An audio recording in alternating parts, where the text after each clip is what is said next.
You think you know someone. You think you know everything about the person you marry, the one you promise to love for the rest of your life. But sometimes, life has a way of showing you that what you thought was true was never the whole story. It had been only a few months since we got married, and it felt like we were living in a dream. The kind of love you read about in books, the kind where everything feels perfect, where the world seems to stop when you're together. Every morning, I woke up beside her, her soft breath against my chest, the peaceful way she slept.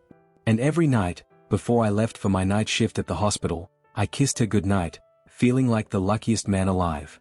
The work was hard. Long hours, constant pressure. There were nights when I barely had the energy to think straight, when I dragged myself into the hospital and barely make it through the doors. But no matter how exhausting the night shift was, no matter how many lives I had to fight to save, there was always one thing I looked forward to, coming back to her. But little did I know, the life I thought was perfect, the love I thought was unbreakable, was about to shatter in a way I could never have imagined. The night I kissed her goodnight before heading out felt just like any other. We had spent the evening together, laughing over little things, and just enjoying being with each other. She was already in her pajamas, looking relaxed but tired. There was a gentle smile on her face, and her eyes held that look of affection that made me feel warm inside. Her voice was soft as she said, "Be safe, okay?" I kissed her forehead and said, "I will," trying not to show how tired I was already. I could see the love in her eyes, and for a moment, everything felt perfect. The drive to the hospital was quiet, the streets empty at this time of night. When I arrived, the usual noise hit me, the beeping of machines, the voices of nurses talking softly, and the sound of my own footsteps echoing in the halls. The hospital was always busy, with a constant flow of patients and doctors rushing around. I was used to the late nights, the pressure to make quick decisions, and the feeling that time never slowed down. It was the same every shift. In the middle of my shift, I received a call. It was from my brother. His voice trembled on the other end of the line.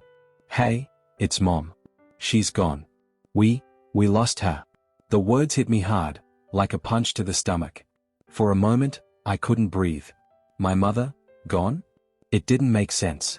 I stood there, trying to make sense of what I had just heard, but everything felt blurry. I couldn't think clearly. The weight of the news felt so heavy, and I couldn't hold it up. For the first time in a long while, I didn't know what to do with myself. My mind was racing, but I couldn't focus on anything. I put the phone down slowly. I didn't know how to get back to work, how to do anything, when all I could think about was my mom. How was I supposed to carry on when my world just shattered in front of me? The hospital management saw the state I was in. They told me to go home, to take a break. I didn't argue, just grabbed my things and left. But I couldn't bring myself to call Laura. I didn't want to wake her with such terrible news.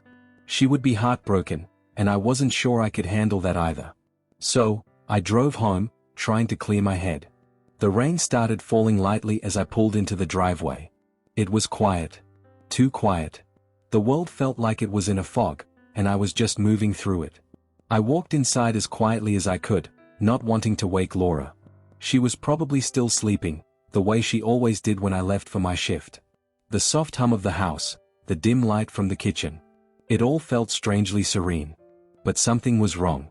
I moved down the hallway toward our bedroom, the bag of my things still heavy in my hand, my body numb from grief. And that's when I heard it. At first, I thought it was my mind playing tricks on me. But no, it was real, soft laughter, the sound of a voice, not hers. My heart sank. I froze, standing at the threshold of our bedroom. I could see shadows flickering across the wall from the slight crack in the door. My mind refused to process what was happening. I pushed the door open slowly, barely breathing. And there they were. Laura, my wife, the woman I had promised to spend my life with, was in our bed, tangled in the sheets with another man. My world crumbled in that instant. The shock was so deep, it felt physical. She was laughing, a sound that should have been comforting, but in that moment, it pierced me. She was looking at him with an affection that should be reserved for me.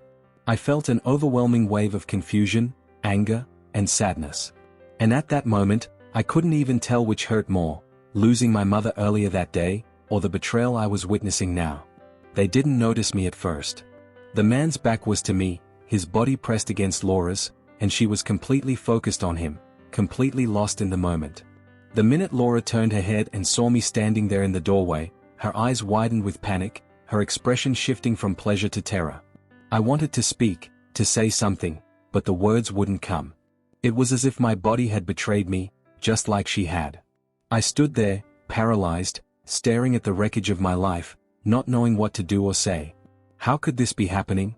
How could the woman I loved, the woman I thought I knew, do this to me, on a day when my heart was already shattered by the loss of my mother? How could she betray me like this? What is this? I managed to say, my voice rough with emotion. Laura scrambled to cover herself, her hands shaking as she pulled the blanket up to her chest.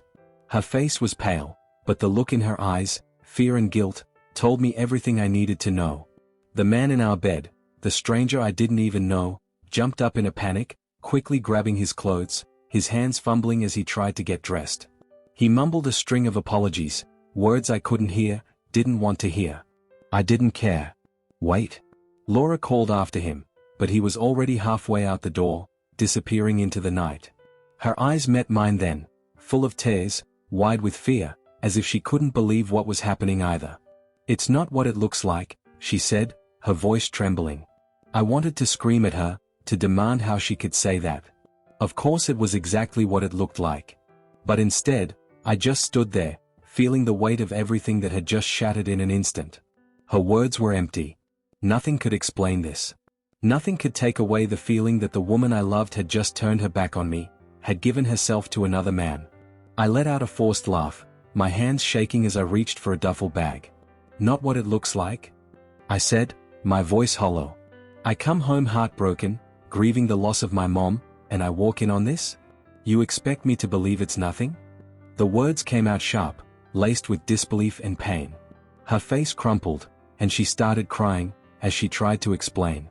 Please, it was a mistake. I'm sorry. I never wanted to hurt you. Her words were rushed, pleading, like she thought if she said them fast enough, they might somehow fix everything. But nothing would fix this. Nothing could erase what I had just seen. A mistake? I managed to choke out, but it felt like the words were getting stuck in my throat. A mistake doesn't last long enough for me to walk in and see it with my own eyes. A mistake doesn't happen while I'm gone, working late shifts, trying to make a living, trying to provide for us, while I couldn't finish the sentence. The anger, the betrayal, it was all crashing in on me at once. I couldn't even look at her anymore.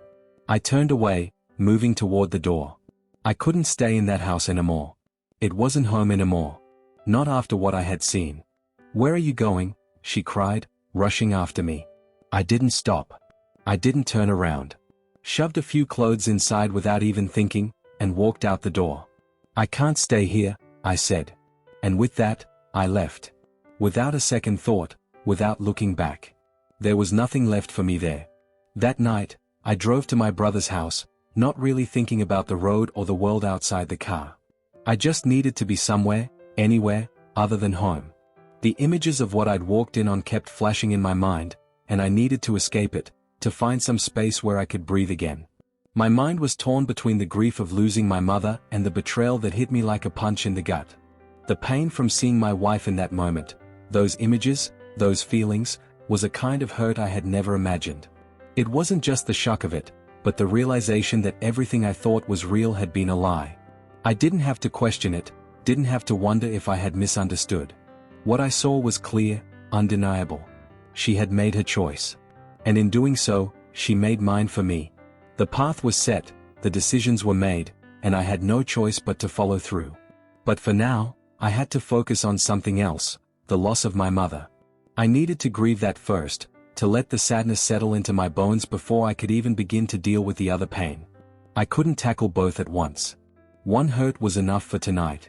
And when the time came, when I was ready, I'd find a way to rebuild from the wreckage of my life, without the woman who had betrayed me. I didn't know how or when, but I knew I couldn't keep holding on to a relationship that no longer existed. For now, I just needed time. Time to heal from the loss of my mother. Time to figure out what to do with everything else.